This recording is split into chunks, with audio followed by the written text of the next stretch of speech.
Hey there, I'm Jackie Ferris. This week on the 302, we are at Rockwood, where treasures have been brought out of the archives to give us a better idea of what the Bringhurst and Shipley families were really like. It's a roadmap to history straight ahead on the 302.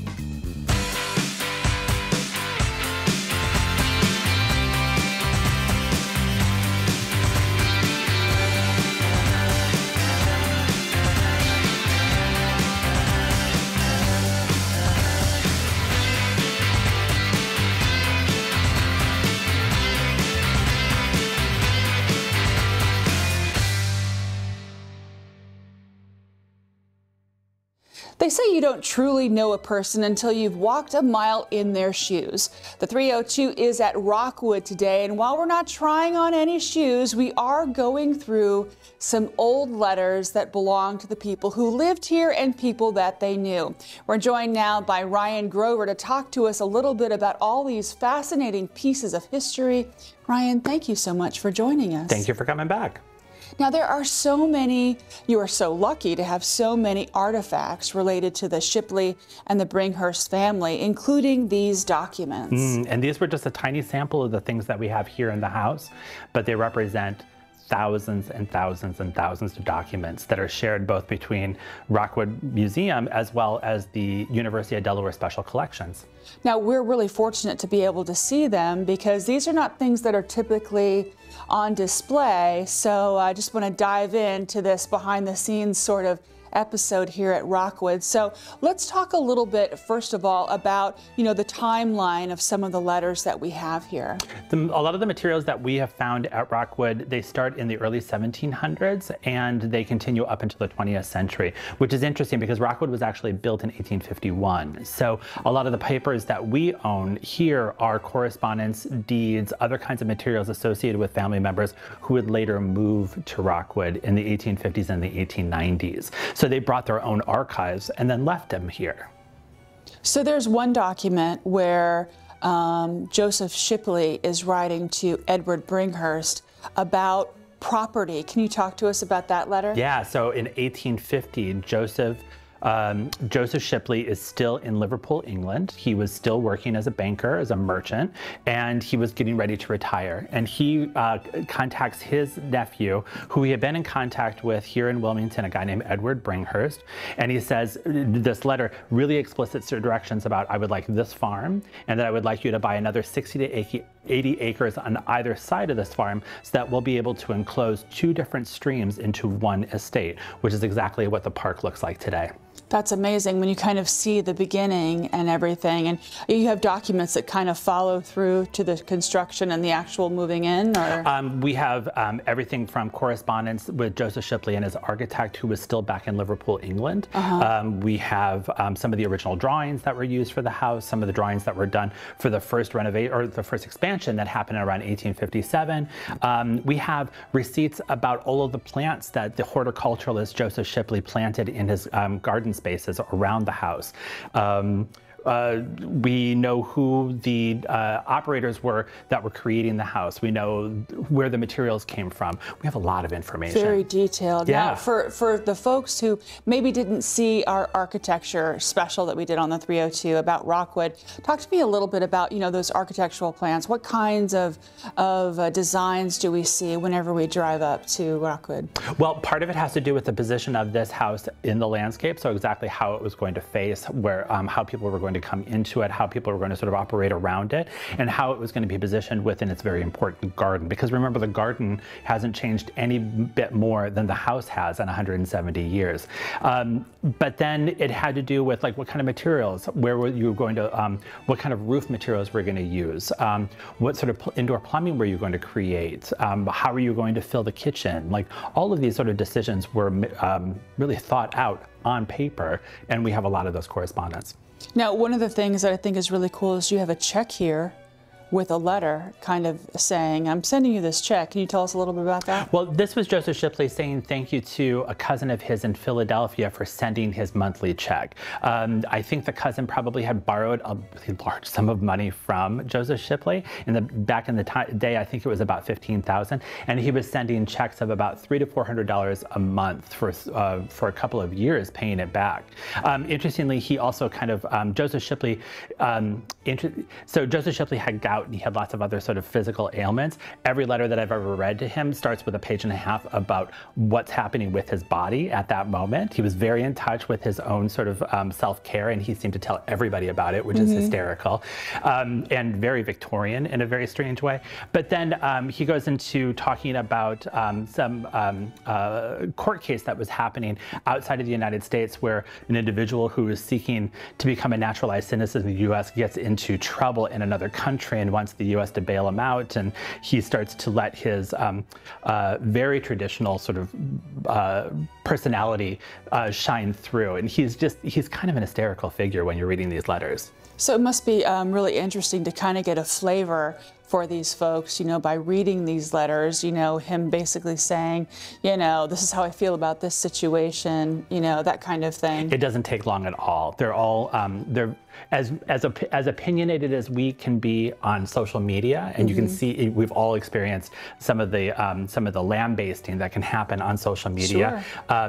They did that in letters, so they can be very opinionated. You can see some really interesting things fly. Absolutely, and I got to tell you, every time I get together with my friends, I'm always like, oh, my foot, my back, my thing. So maybe we're more Victorian than we realize. It's true. Absolutely. So when we come back, we're going to take a deeper dive into the Bringhurst letter. Stay with us.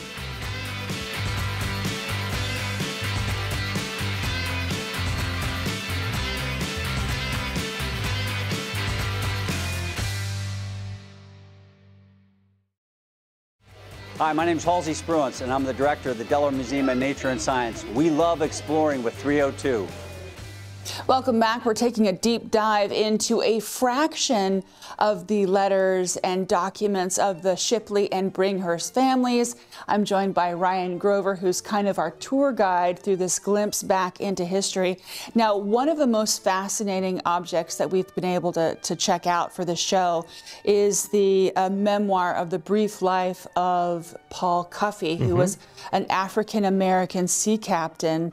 And this is written by Joseph Bringhurst, is that right? It was penned by him, so we think that it might have been voiced by Paul Cuffey directly. So how did these two interact? How did they come to know each other? So Paul Cuffey, as a sea captain, he was based in Westport, Massachusetts, and he hit cities all up and down the East Coast, especially early on in his career. Eventually, he went international, but he was in Wilmington quite often, and he became friendly with other Quakers like himself, other abolitionists like himself, and that's how we think that he met Joseph Bringhurst.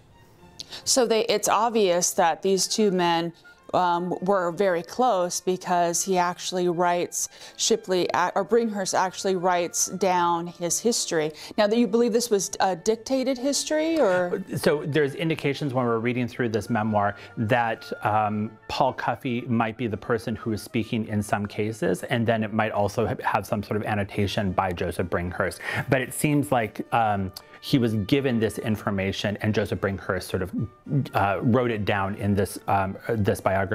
And there have been other biographies or other pieces of information that sort of pop up about Paul Cuffey during his lifetime. This is the earliest that anybody has been able to find so far, which is really exciting for us. And even more exciting than that is that, so this was written in 1806 about this really interesting figure, but a portion of this article, almost word for word, was reproduced like 10 years later in an abolitionist newspaper that was based in Liverpool, England, which is how we even knew that the letter existed in the first place. So here we found it here in the family papers at Rockwood, and it's just it's wild. It's so cool. Yeah, I know that everybody's in suspense. What is the history? I guess it starts with his father, who earns enough money to secure his freedom. Is that right? In Massachusetts, absolutely right. And then, so Paul and his brother were born in freedom, and then became mariners. And it's very interesting. There's this enormous, in the memoir that that Joseph Bringhurst pens, there's an enormous description about how successful Paul Cuffey is and all the trials and tribulations that he has to go through. And this is wild. Like he secures money to buy his first sort of boat. I don't even know if you could call it a ship because it wasn't a very large thing, but it was meant to be sort of a coastal ship. And he teaches himself in his own boat to be able to go from city to city to be able to pick up materials. He's never learned to navigate. He doesn't know how to chart the oceans. He has no idea where he's going. And it isn't until years later that he starts to learn the science of navigation and to be able to incorporate that in his business model. It's really interesting. He was picked up by pirates twice and lost everything. Say that. It's just the strange, I mean, just amazing life. But through all of this, he earns a lot of money. We think that he might have become one of the wealthiest African Americans in the United States during his lifetime. And then he opens the first integrated school in Massachusetts in the 18-teens. He is the first individual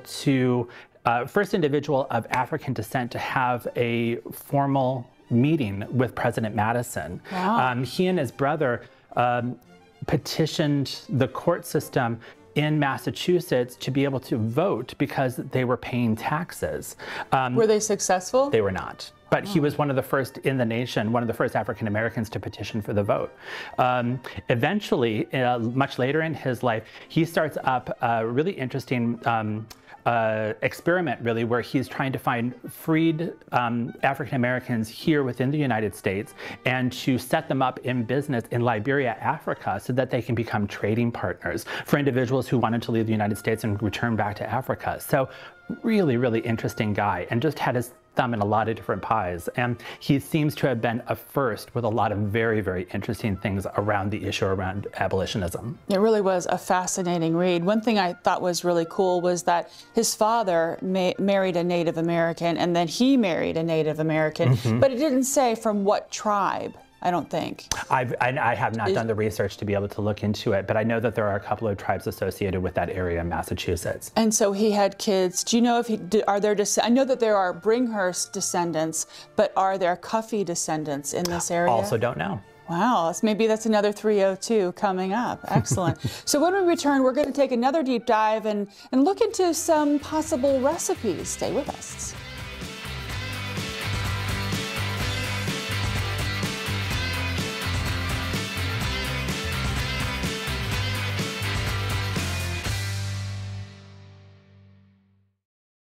Hello, I am Justice Bennett, and I love rediscovering history on the 302.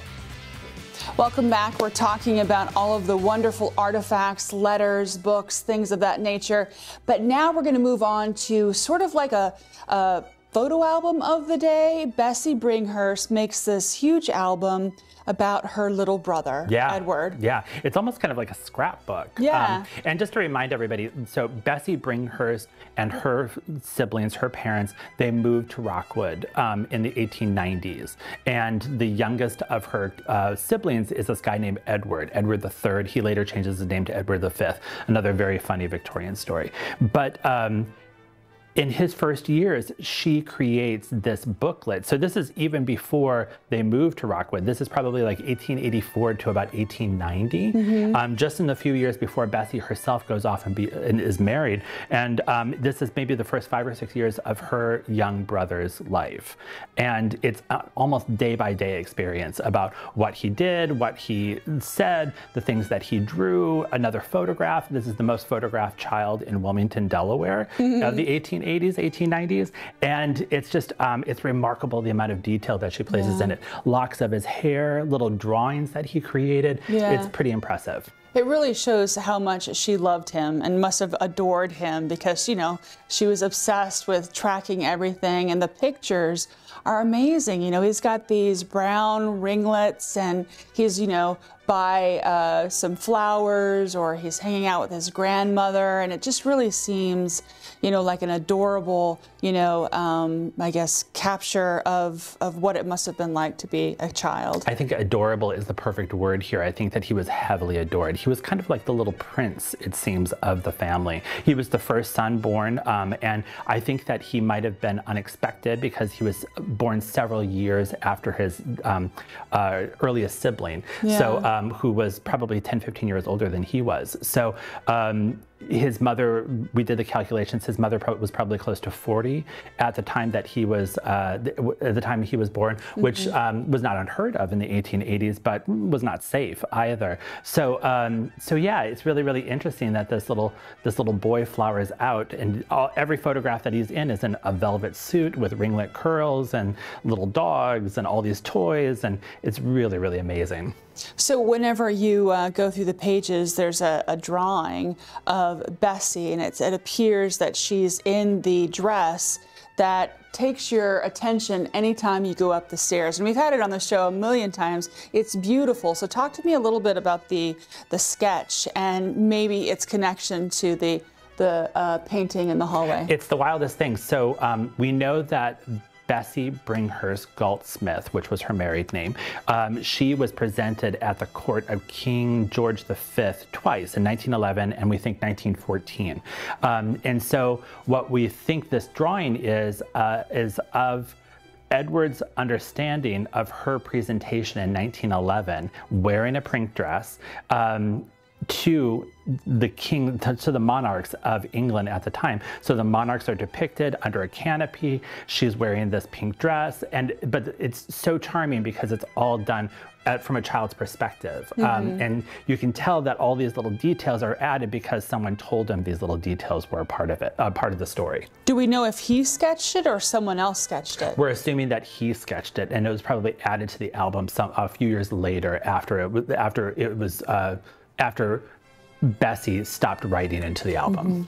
So, but the fact that she's wearing the costume calls it into, like, did it happen this way? Or because she didn't obviously appear before the king in the costume. Perhaps, perhaps somehow Edward may have seen a depiction of the dress someplace else. We know that the dress was photographed. We know that we have this huge portrait of it. So he may have seen the dress someplace else and associated that dress with a royal visit. Who can say? Yeah, the drawing is really cute because it's like it is colored in almost like the dress. But tell us, or the costume, tell us the story of the costume in the painting. So Bessie had thrown, and I don't know the exact year for this, but she had thrown a party while she was still living in Ireland for a number of her husband's family members. He was sort of a minor noble figure in Europe, and as well as a merchant, and they had invited all of these friends and family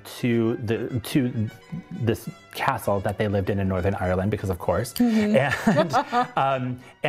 they threw a large party for this group of individuals, and the theme was that everybody would have to be dressed up as a past noble figure from European aristocracy. And she dressed as the Queen of Lorraine in this really elaborate pink velvet suit, or pink velvet gown with an ermine cape and like a little crown and such. We actually still own this costume in our collection. The ermine is actually rabbit. The crown is made from paper mache. It's all meant for show, but somehow she was so taken by her appearance, I guess, in this party.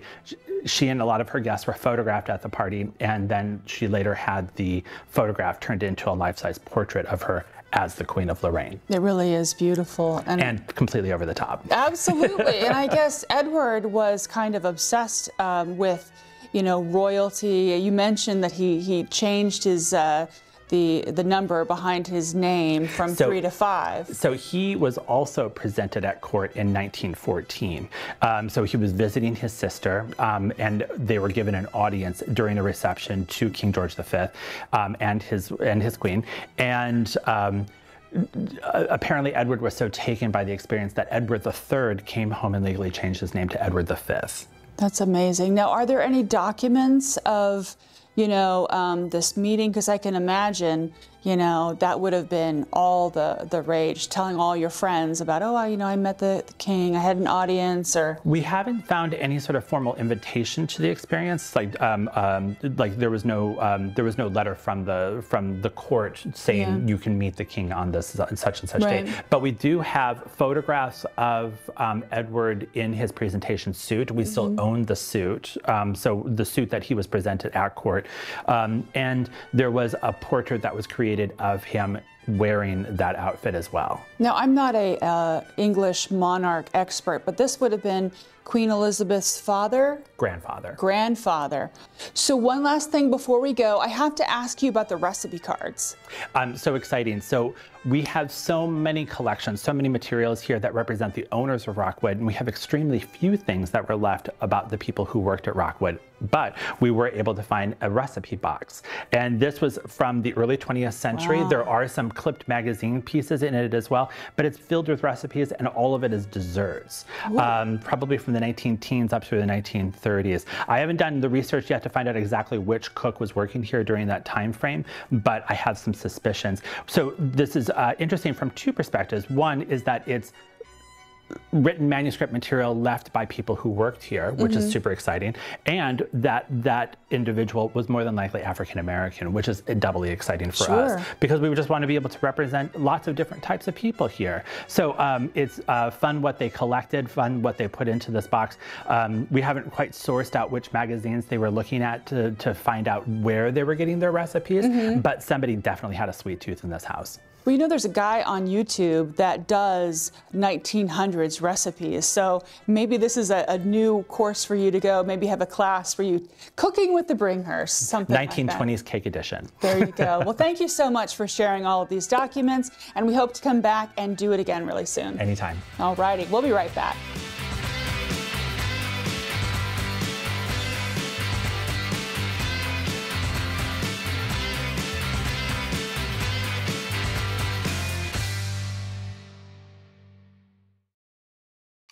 Are you enjoying your visit to Rockwood? If you happen to come here in person, make sure you snap a photo and tag us on Facebook. Now, here are a couple of other things you might want to check out in the community.